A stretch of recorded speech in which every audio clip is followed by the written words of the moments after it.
We see that there's this legacy of violence in politics, not just in Pakistan, but certainly in the subcontinent. We see it in India, we see it in Sri Lanka, we see it in Bangladesh. And Pakistan, unfortunately, is a country that has seen many of its heads of states assassinated, many of its journalists, lawyers, activists, MPs, and it seems what accompanies that violence is silence. We're not allowed to talk about it. We're just supposed to tolerate it. But, I remember sitting in a house in Lahore 15 years ago, and people were saying then, we were talking about the legacy of British imperialism and the partition and everything that happened after the war, and people were saying then, but India had the same legacy, but look at India roaring ahead now.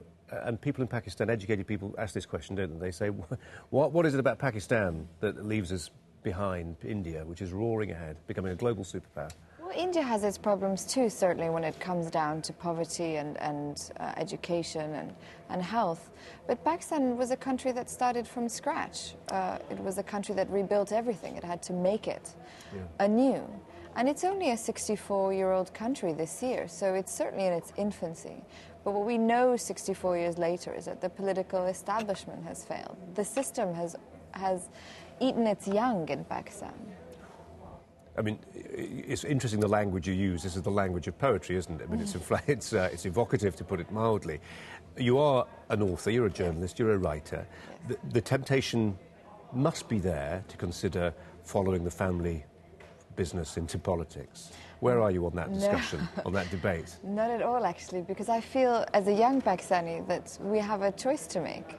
And it's an urgent choice, and we have to choose whether we want democracy or we want dynasty. But we know from 30 years' experience in Pakistan that they don't go together. Where dynasty is exclusive, democracy is inclusive. Where democracy inspires participation, dynasty rejects it.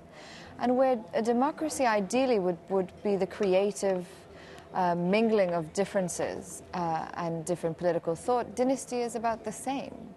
And it hasn't furthered progressive policies in Pakistan. It hasn't strengthened democratic institutions, only families. So this is a no. That's a very big no. That's a big no to politics for you. OK. Fix Pakistan. What's the manifesto for Pakistan? You've explained some of the ills. What's the prescription?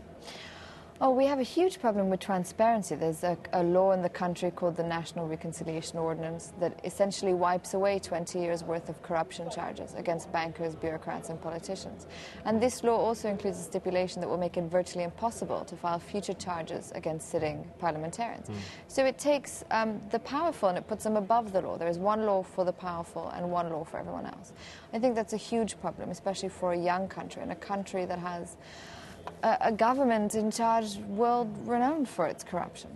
And it's a country as well which is so different depending on where you are. I mean, you can be in a city like Quetta and, it's virtually Afghanistan, somewhere like Multan.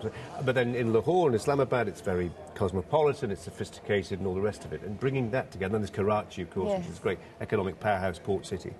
Yes. And it's that diversity which, makes melding it all together tricky. Oh, but absolutely. But it also makes it incredibly hopeful because Pakistan is a country of many religions. It's not just a country of Muslims, but also of Hindus, of Christians, of Parsis, of different ethnicities and different languages.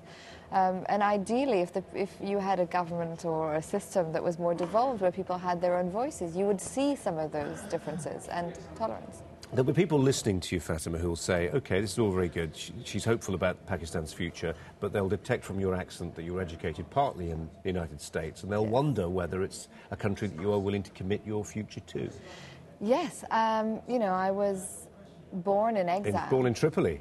In Kabul, actually. In Kabul. But you grew up in I grew Tripoli? up in Syria, in Damascus, and I first moved to my country when I was 11 years old. And it's been my home ever since. I studied abroad, and I travel very much for my book and my writing, but Karachi is home.